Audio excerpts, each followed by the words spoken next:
Magandang tanghali po sa ating lahat mga kabayan. Kumusta po kayo dyan?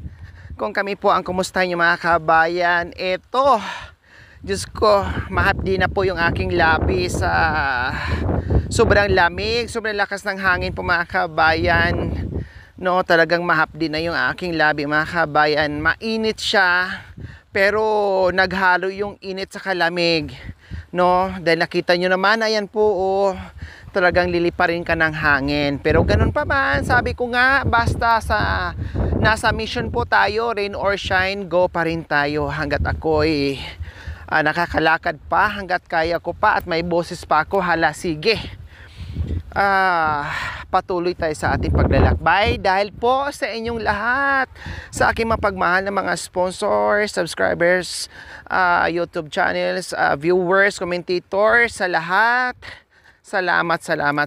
Kayo po yung aking inspirasyon at nagbibigay sa akin ng lakas sa araw-araw. At ganun din sa aking mga Chocolate Girls and the Tres Marias na dagdag nagpapasaya sa ating mga pinupuntahan na kahit papaano napawi yung lungkot nila dahil sa kanilang mga kanta na dala-dala para sa mga kabayan natin.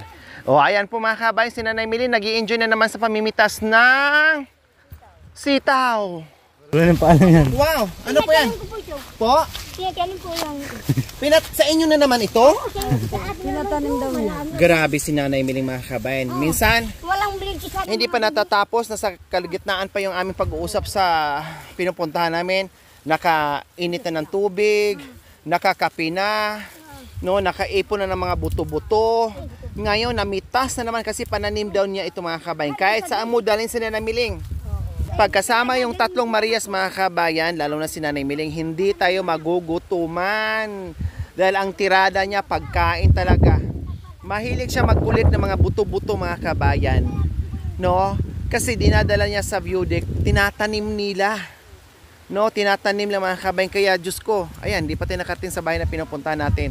Talagang nangunguha na ng mga sitaw. Okay, sige. Mag-enjoy lang kayo dyan sa pamimitas. So, ayan po mga kabayan. Bahala sila dyan. No? Manguha sila ng sitaw. At pupunta tayo mga kabayan. Kasi nandoon yung ating target ngayon. Nangunguha naman din ng sili. Hi, kuya! Hi! Good morning! May talong din siya mga kabayan. Pero magulang na siya. Ayan oh, and then itong mga sili. Okay. May mga hinog na mga kabayan oh. Oh wow. Ayan oh. Ito, ayan. Ang dami. Hala, nakalaglagan lang. Oh, sa bagay, binhi na po yung mga kabayan. Ang dami. Oh, ayan oh, may kamatis pa. Oh, may kamatis pa, mga sili, ang daming sili po mga kabayan. Wow, ang galing naman. Hi kuya! Ang ganda naman ng mga sili mo dito. Ha? Ang dami oh. Bakit nakalaglagan yung iba, hindi nyo pinipitas? O bakit yung iba o itong mga hinog, hindi nyo kinukuha? Ano po, may sira na po. May tira na. May sira. Pero pwede naman siguro gawing binhi yun. Katulad nito, ano to? Yung ganito, sira to? Opo, sira na kasi naano sa mainit na araw. Okay. Akala ko hinog to. Nasubrahan. Hinog na. Ito po. Okay. So yung hinog, ito mga ganito ay sira na dahil sa sobrang init. Okay. So, ibig sabihin, hindi nasusunod ng pitas. Bakit magkano ba ngayon ang per kilo ng sili? Ito lang. 300 yung bundle. 500 ang isang bundle. 300 or 500 ang isang bundle. Mga ilang kilo yon? Mga 10? No, 10 kilo ata yung isang bundle nila dyan. No, grabe mga kawan, ang dami. No, ang dami nito. Yun nga lang, siguro pag mura yung kanilang paninda, yung bilihan ng buyer, hindi nila ibibenta. Kaya hinahayaan na lang nila. Kasi ito, katulad nito, mga gulang pwede na to. Ayan o, pwede na yan. Kasi pag nasubrahan din siya mga kabayan, ang mangyari niyan, magiging ganito. O, Ito po ganito. po masisira. Ayan o. Ayan o, parang sabon na doon sa ilalim. Ito po. Ang hinog, ito. Opo. O, ito yung hinog mga kabayan. Ito ay pwedeng gawing na. Ito yung mga kabayan. Okay lang ito kasi gulang na to siya. Unlike dito, kapag ito ang nabulok, no, hindi pa ganun kagulang yung buto niyan, baka mamaya ay hindi pwedeng gawing binhi. Nasaan ang bahay mo? May mga talong dyan sa inyo din yan? Opo. Ano yan? Pwede pa yung pitasin yung mga talong mo? Hindi na po. Magugulang, mga binhi na yan. Oo, may mga bulok na din. Talong. Oh, yung talong mo lang di ba? Yung kamate sa inyo din dyan? Oh. Ha? So bulok na rin yung mga kamatis mo, oh. Tingnan mo, oh. Yung talong bulok, yung kamatis bulok. Oh. Yung ganito. Ito sayang, oh. Oh, di ba? Wow. Hindi ganun kalaki yung o kalawak yung pananim na sili mga kabayan, pero ang daming bunga. No, yun nga lang, ang dami ring nabulok. Dati po marami. Dati talagang malawak tong taniman na sili. Ito, puro sili yan. O ano pang ibang pananim mo? Ay, ano pangalan mo? Wilson po. Ha? Wilson. Wilson. Ano pang ibang pananim mo dito kay Wilson? Gabi po. Gabi, saan? Hindi pa nakatanim. Hindi pa nakatanim. Bali sili lang at saka talong yung natanim mo ngayon. Pero itong nilinis na, anong pananim dyan? Kamote po. May kamuti na yan. May nakatanim na yan? Opo. Oh, kamuting baging? O kamuting kahoy? Ayun. Nasaan bahay mo? May mga ano pa dyan, oh, sitaw.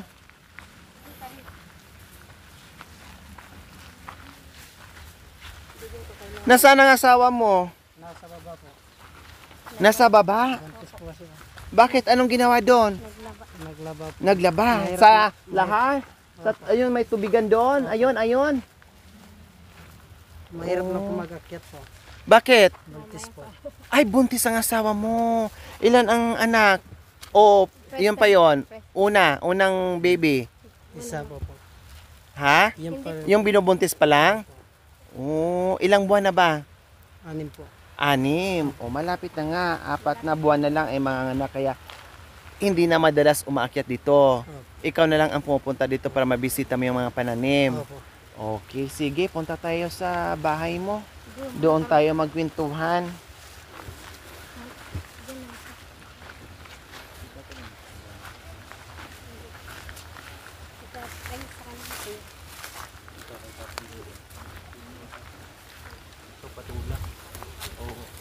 Ito naman, wala nang bunga yung ampalaya mo, Kuya Wilson.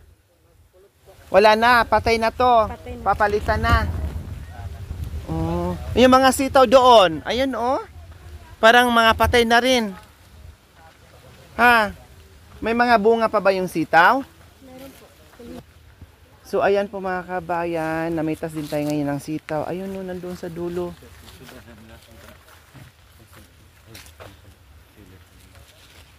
So ayan, diretso dito sa sitawan. Ang sitaw din nila ay punti na lang ang buhay niyan, palitan na nila yan kasi yung ampalay nila wala na. Kaya unti-unti na sila dito naglilinis mga kabayan kasi malapit na, darating ang May. Buwan ng Mayo ay umpisa na naman sila. So bukod dyan mga kabayan, ayun nakita nyo po, kamuting kahoy, kamuti, ayan, gumapang na po mga kabayan. Ang ganda-ganda na po tingnan mga kabayan. O di ba? Kasi malapit na talaga ang tag-ulan mga kabayan. Ito papalitan na din. Siguro nung kasagsagan na medyo bago pa itong tanim mga kabayan, yung unang bunga nito, ang dami siguro. Kasi kahit medyo laya na yung mga magulang na yung puno, pero ang dami pa ring naglilitawan na sitaw. Oh.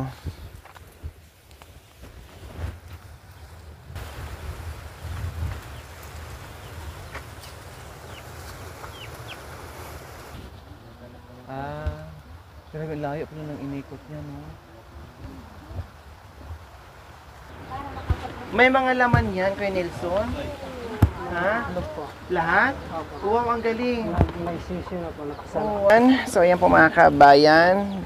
Bukod sa mga pananim nila ay nagsipag din sila sa pag-aalaga ng mga manok mga kabayan. Ayan, may mga ginagawa silang pugad dyan para sa kanilang mga manok na masipag mangitlog. Ayan, gamit ang karton at kugon na biniak na kawayan mga kabayan. Ayan oh, may mga laman. Ang galing! Wow! Kasi hindi lang pang ulam, pwede rin pang benta kasi marami na sila, hindi na kayang kainin. Ganyan, kapag nandito sa kabundukan mga kabayan, lahat ng pwedeng pagkikitaan, lahat ng diskarte ay gagawin na para mapakinabangan. Oh, pati dito sa kusina mga kabayan, meron din. Oh, kahit saan sulok ng kanilang bahay, kubo mga kabayan, ay meron ding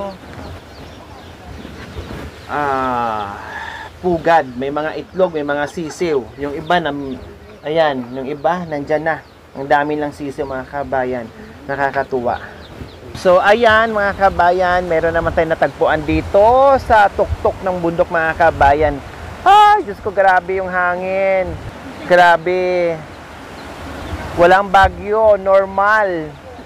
Trik ang araw, pero bakit ganito kalakas yung hangin? Pero yung breaker? Parang signal number 3 na. So ayan po mga kabayan, nandito pa rin po tayo nanatili sa kabundukan. Meron naman tayo nakitang masipag, no? At ayan, muntik na tayong matamaan sa bubot ng bunga ng mangga mga kabayan, no? Wag lang malaki kasi talagang himatayin tayo diyan, mamamatay tayo sa sa mangga. Magbigay tayo ng pagmamahal o regalo sa pagbisita natin dito para kay Kuya Wilson. Kuya Wilson, meron ka ng grocery at bigas dahil wala dito yung asawa niya mga kabayan. Dahil nasa baba, no, hindi na makaakyat dito at naglaba din, no, nasa ilog. Naglaba mga kabayan yung kanyang misis, kaya siya lang dito para dalawin yung kanyang mga pananim dito. So, syempre hindi lang yan, meron ka pang 1,000. Oh, pagbaba mo mamaya, magugulat ang misis mo kasi may dala-dala ka ng biyaya at may pera ka pang iaabot sa kanya. Tamang-tama, no, ay makaipon-ipon, makatabi-tabi dahil preparation na naman sa panganak ng asawa mo. O masaya ba sa aming pagbisita o nagsisi ka dahil nabawasan yung sili mo? Okay lang po. Ha? Okay lang po. Okay lang? Thank you na lang dito sa pera. O, walang anuman. So, maraming salamat po sa ating partner sponsor. Walang iba, Ma'am Agnes Balutan Mata and Sir Ray Mata from Toronto, Canada. Maraming salamat po. Isa sa pioneer sponsor po natin. Very generous sponsor. Mula noon hanggang ngayon ay patuloy sa pagbibigay ng suporta sa ating munting adikain na talagang hindi tayo iniwan. Maraming salamat po muli, Ma'am Agnes Balutan Mata and Sir Ray Mata from Toronto, Canada. Salamat po. Wala kaming ibang igaganti kundi buong puso na yung pasasalamatan at dasal na way bigyan pa kayo ng mahabang buhay at maraming biyaya.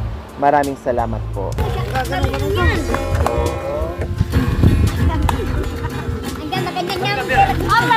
Kalabira, banat, fight!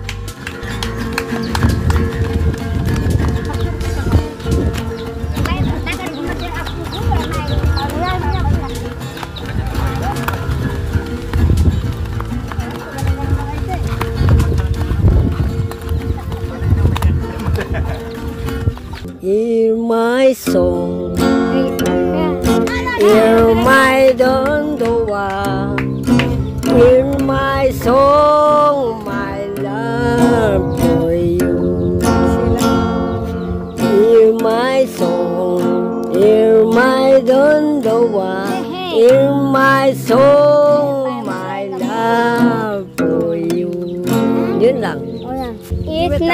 or never. Hay ba, English nyo naman yun, ha? I only die. It's me, my time. Wala ba ka nangangamay? It's no tonight. Tomorrow will be too late. It's now or never. I only die. Malakas angin. Borak, alam borak. Borak, borak, alam borak. Kantahin dito ko. Borak, alam borak. Alam borak, alam borak. Borak, borak. Ayan, alam ko isang pawag. Alam borak kami. Alam bunga ng kamangyang. Thank you for watching. Don't forget to like, share, and subscribe.